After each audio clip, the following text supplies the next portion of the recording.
Hai Smart People, jumpa lagi di acara Iptek Talk, Smart Program for Smart People. Sebuah acara yang mengulas hal-hal aktual seputar riset, ilmu pengetahuan, dan teknologi. Kali ini bersama saya Diana Indrani dan saat ini saya berada di depan mercusuar Pantai Anyer, Banten. Ternyata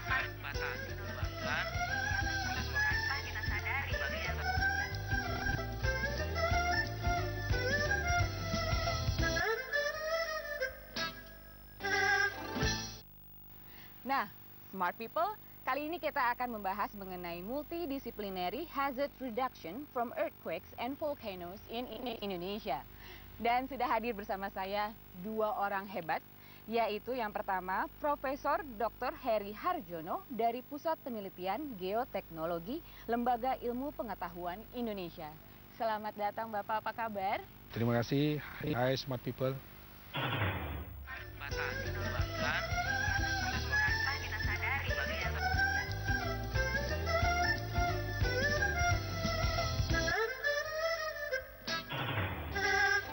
Dan yang kedua yaitu Profesor Dr. Kenji Satake from Earthquake Research Institute, University of Tokyo. Welcome, sir. Hello, Smart People.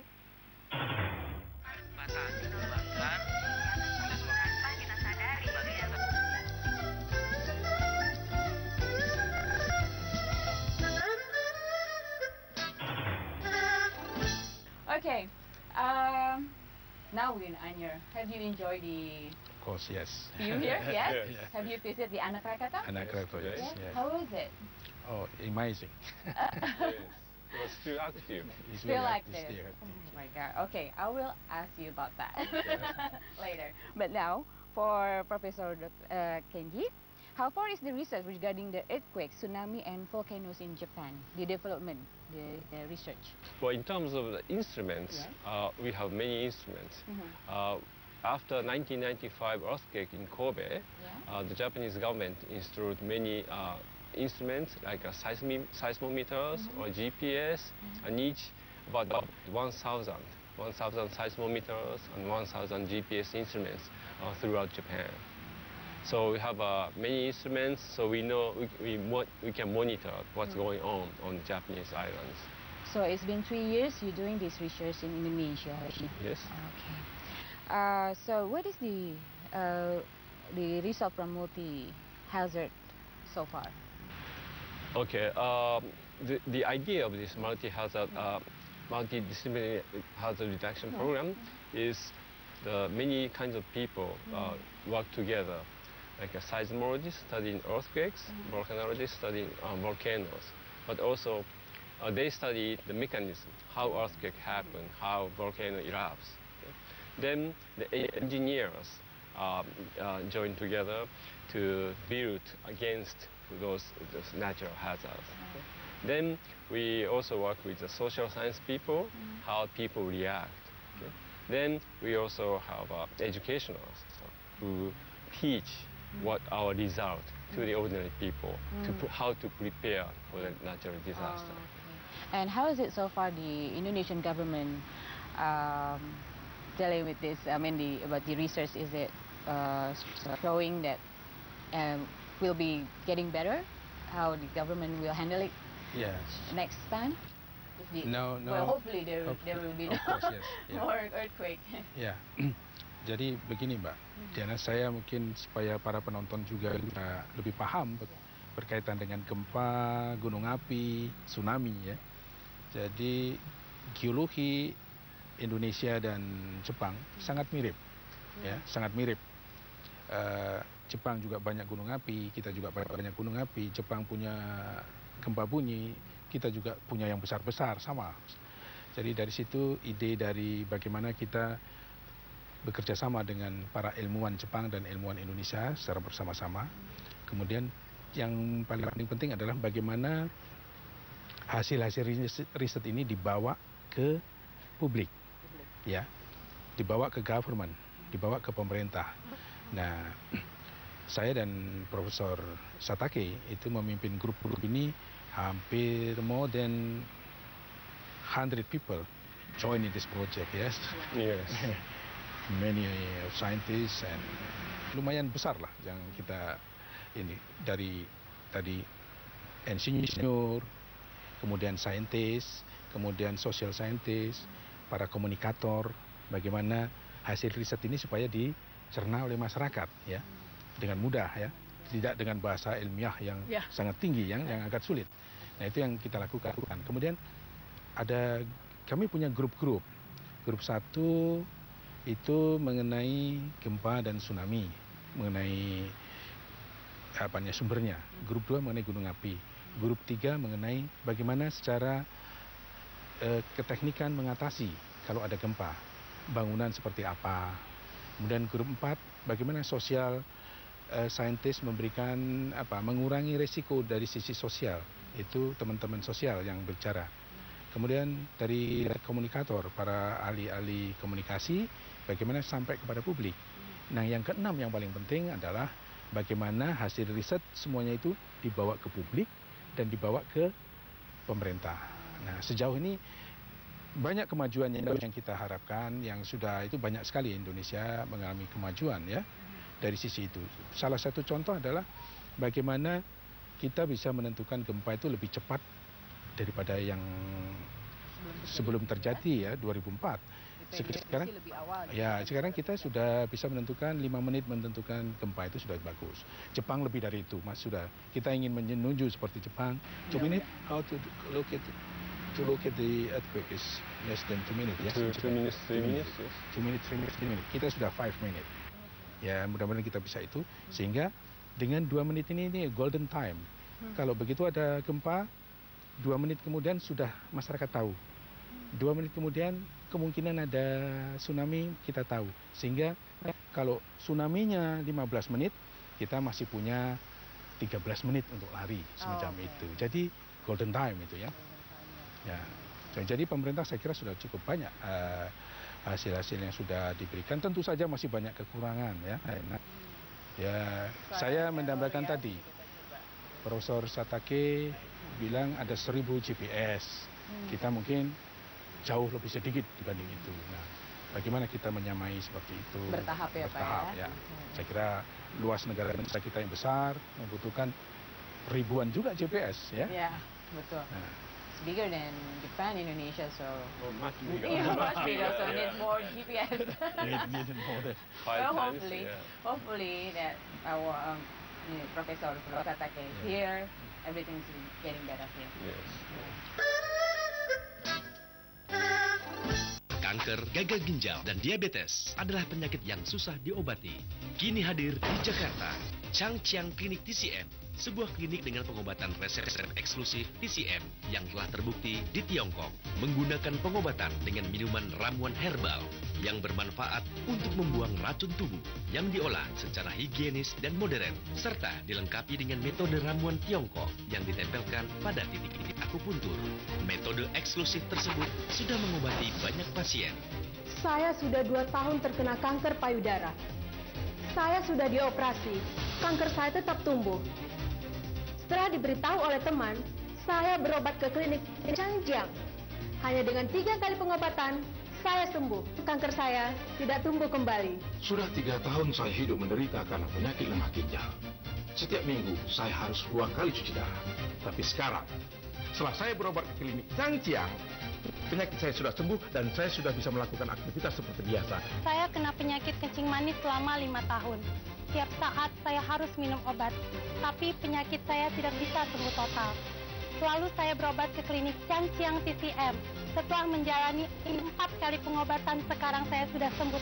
Hampir 1 tahun ini, penyakit kencing manis saya tidak pernah kambuh lagi. Setiap pasien yang datang berobat di Changjiang Klinik TCM dapat spesial diskon 30%. Changjiang Klinik TCM. Sekarang tenang deh, ada jam persal sih. Jam persal, jaminan persalinan untuk semua ibu hamil yang belum punya jaminan persalinan. Mulai dari periksa kehamilan, melahirkan, sampai masa nifas, kita dilayanin. Bayi baru lahir juga. Kalau ada komplikasi, ibu dirujuk ke rumah sakit. Iya ya, dijamin pemerintah. Tetap KB ya. Jam persal, jempol. Wahai para pemimpin, mungkin ini hanya sebuah atau segelintir pendapat. Partai politik ini lebih banyak perilakunya sebagai fans club. Ya memang politik itu kegaduhan. Rasa peduli kita pun jadi susah. Indonesia ini belum bisa memberikan mereka peluang. Tetapi peran negara tetap menurut saya adalah sebagai regulator. Masih ada. Professor, could you please tell us about the last earthquake, the Tohoku quake? First of all, we are very sorry about that earthquake, but we also really amazed with how tough Japan government handle it. Yeah. Well, first of all, this earthquake happened in northern Japan, Tohoku area, where the government forecasted the earthquake will happen soon. What they said is just in next 30 years, the probability of each earthquake happening in the region was 99%, 99, so almost certain in the next 30 years. However, earthquake in this March was much larger than they forecasted. Lebih besar ya. But nevertheless, the people knew that earthquake may come, so they're prepared. And also, the Japan Meteorological Agency, like a BMKG, they issued a tsunami warning in 3 minutes. 3 minutes after the earthquake. So many people felt very strong shaking, and also they heard the tsunami warning. So many people escaped. However, the actual tsunami arrived about 20 to 30 minutes after the earthquake. So some people escape, but just return to home to get valuables, or just to save the people, like your parents who are sick, so they want to escape and bring your parents. And then some people lost their lives. About 20,000 people died. Kebetulan kami juga diundang waktu bulan Mei ke Jepang. Profesor Tasake mengundang kami. Kita dari Indonesia datang ke sana dan melihat di Sendai, bagaimana di Sendai. Ya cukup besar ya, kalau kita lihat tsunami yang terjadi cukup besar. Tapi apa yang kita pelajari di sana, masyarakat seperti sekolah, bangunan masih tetap tegak ya. Bangunan masih tetap tegak, the building is still stand ya. Ya. Jadi anak-anak primary school, sekolah-sekolah SD bisa dengan mudah evakuasi. Nah, hal-hal itulah yang kita ingin ajarkan kepada anak didik kita juga ya. Jadi di program kita ini ada juga yang kita mengajar anak-anak SD, guru-guru SD, SMP, SMA semacam itu. And also I think it's a very complex problem, yes. It's involved about the buildings, also the standard maybe, yeah. Is it strong enough and design strong enough? Is it strong enough for earthquakes or what scale Richter, something like that? Okay, thank you very much. And next question, Profesor Heri. Sebagian besar tadi udah ya, sebenarnya ya, sudah dijawab Pak. Mungkin sekarang lebih ke apa sih sebenarnya yang pemerintah Indonesia dan masyarakat Indonesia yang lakukan ke depannya nih? Ya, cukup banyak ya. Jadi kalau saya tanya, anak-anak di Jepang cukup banyak seismologis, cukup banyak a lot of seismologists, tapi di Indonesia mungkin tidak banyak seismologis, ahli-ahli gempa. Ahli tsunami kita bisa hitung pakai jari tangan kita. Di Jepang cukup banyak ahli-ahli tsunami ya, semacam itu. Jadi saya kira pendidikan juga perlu. Kemudian yang lebih penting lagi bagaimana mengajarkan kepada masyarakat bahwa peralatan itu bukan tidak ada manfaatnya, tapi kalau kita tidak pernah latihan, ya misalnya kita ada sirine, tapi kita tidak pernah latihan. Betul. Ya, itu sering terjadi ya sebenarnya di gedung-gedung ya. Kayak misalkan ada kebakaran ya, latihan kebakaran mungkin tidak banyak orang latihan ya. Jadi kebiasaan-kebiasaan itu kita bisa lakukan ya. Dengan kalau kita sudah tahu, misalnya gempa di Mentawai, kita sudah tahu.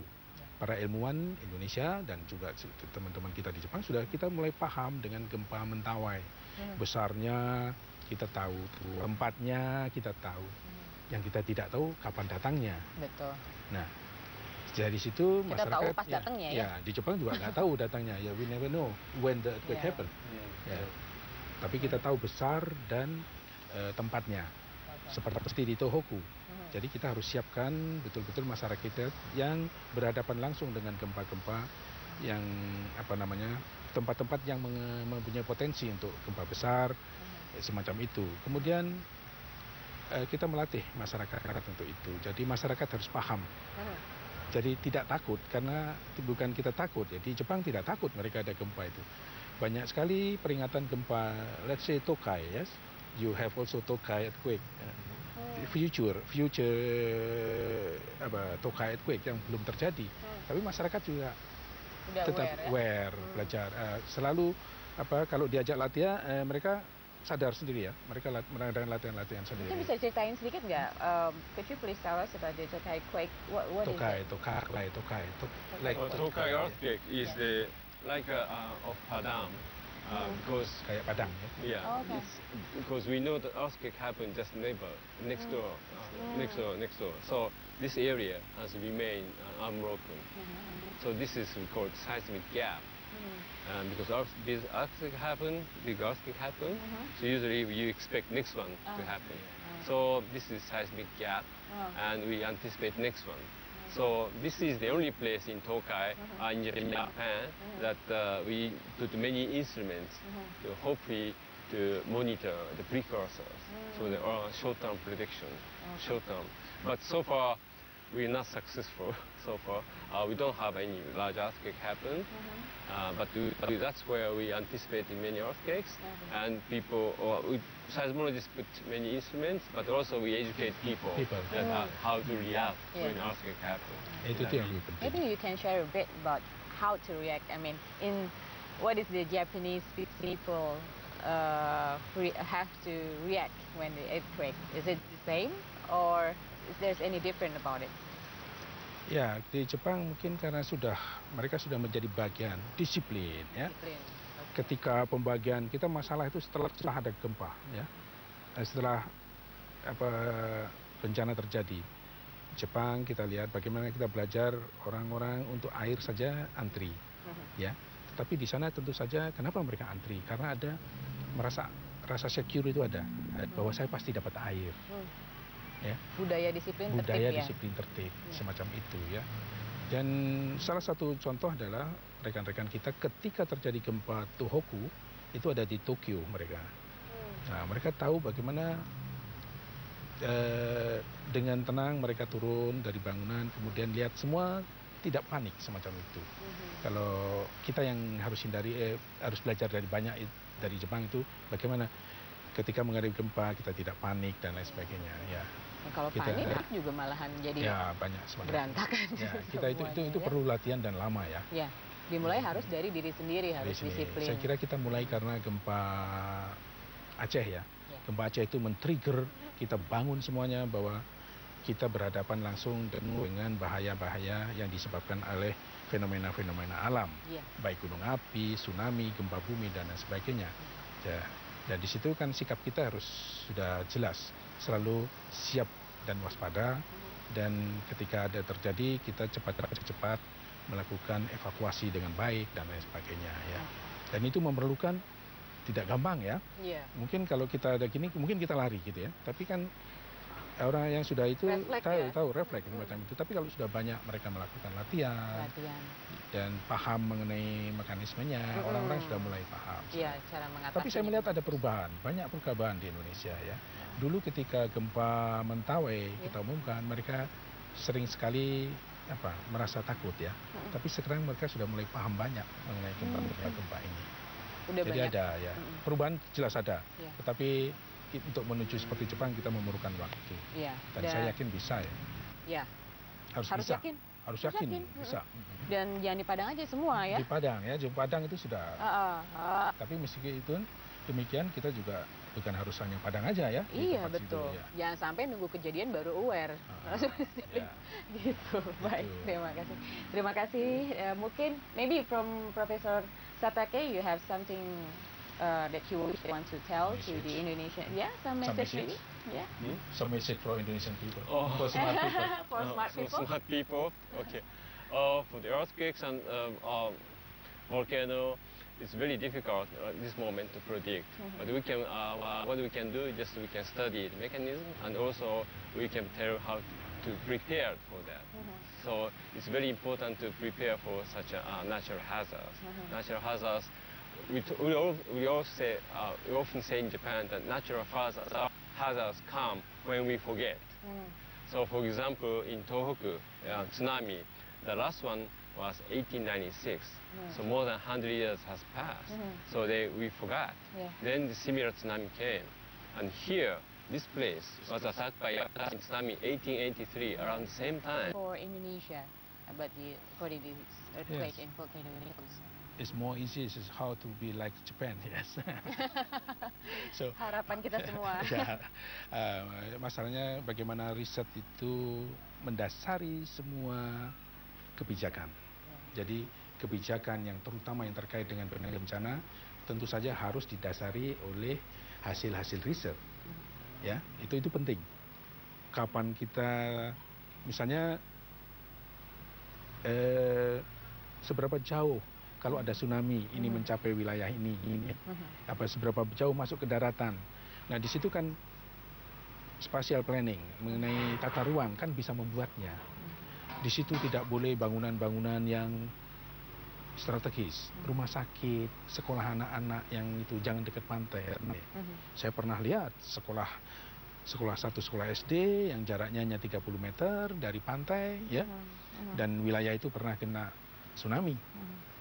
Bagaimana kalau itu tsunami ada yang wilayah semacam ini? Nah, kita harus, masyarakat juga harus sadar, harus, ya, kalau pemerintah meminta kita bahwa wilayah ini kita amankan untuk kebaikan mereka, untuk keselamatan kita bersama, mestinya kita harus juga waspada. Kita lihat saja wilayah Selat Sunda ini.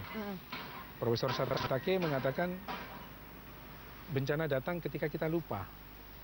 Ini terjadi 1883, 150 tahunnya, ya, 150 tahunan yang lalu. Kita sudah lupa.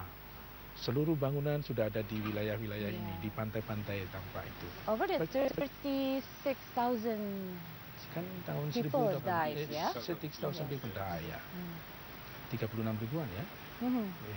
Jadi sekarang sudah ada. Nah, itu tadi mungkin penting. Kita lengah, bencana itu datang.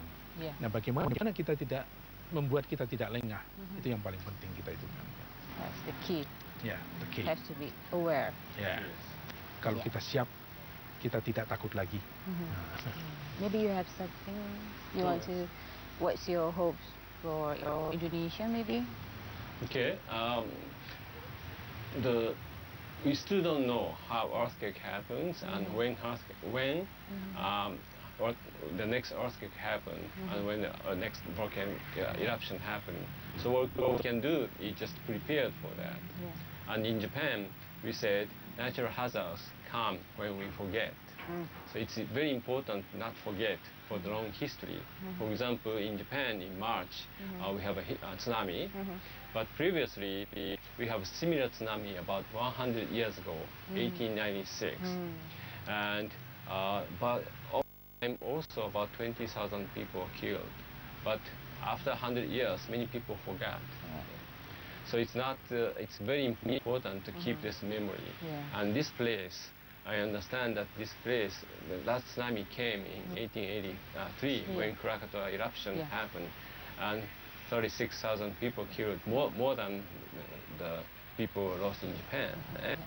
So, but this is a resort area, and I believe many people don't know or forgot about the last tsunami. So it's very important to educate and prepare for such things. What happened in the past will happen in the future again. Okay. One last question. You both have been visit the Anak Krakatau. Yes. Yeah, this morning. Yeah. When do you think that? Can you predict that? It's still long already. We don't know. You don't know, yeah? It's difficult. Is it really that active? I mean, maybe you can. I don't know. But I can maybe edit some information. When I was still student, yes. My thesis is here. My dissertation is in Sunda Street. And why anak Krakatau is still active? Yes. Karena di situ saya menemukan itu 2 sistem magma chamber. Yang dalam, the deeper part magma, ada besar, cukup besar, yang terus mengfeeding, ada pocket-pocket, ada apa namanya, reservoir, ada kantong-kantong magma di atas. Jadi kenapa itu aktif terus? Begitu habis, masuk lagi magma, semacam itu. Dia sangat aktif. And it's still growing, ya? Yeah, still growing. Untuk gempa, untuk letusan besar, exploded in 1883, and then once disappeared. Then just growing again. So that's why it's Anak Krakatau. So basically, it came from the same mountain. Yes. Same magma chamber. Same magma chamber. I didn't know that mountain can get pregnant. Oh, yes. Maybe more dangerous, we don't know. More naughty, we don't know. But the important thing is how to. We know already the story from 1883 tsunami yang disebabkan gempa, disebabkan gunung api itu. Wilayah mana saja yang kena? Itu sebetulnya yang harusnya. Oh, dulu ada tsunami sampai sini. Di sini maksudnya ada tanda-tanda di sini dulu tsunami terjadi, tidak ada sini. Ya. Ya, semacam itu. Kemudian kalau ada tsunami apa yang terjadi? The lighthouse here, right? Lighthouse. This is the lighthouse basement. And then just destroy. So they move to the lighthouse new location. Yang ini baru. Ya. Yang ini baru ya, gitu yang di belakang kita ini. And you can see this brick of this old lighthouse, a few hundred meters or maybe 1 kilometer along from this coast. The remains of this old house, old lighthouse is there. Okay, we can go there after this, yeah? We can go there. Thank you very much, Professor Satake. Thank you, Bapak. Terima kasih banyak. Mbak Dian. Terima kasih. 3 years, yeah? Is it the last year or still? The last year. The last year. Okay, thank you very much. Thank you very much for your support to Indonesia. Terima kasih Mbak Diana. Iya, sama-sama, terima kasih. Oke, smart people, itu tadi bincang-bincang kita dengan Profesor Dr. Kenji Satake dan juga Profesor Dr. Heri Harjono.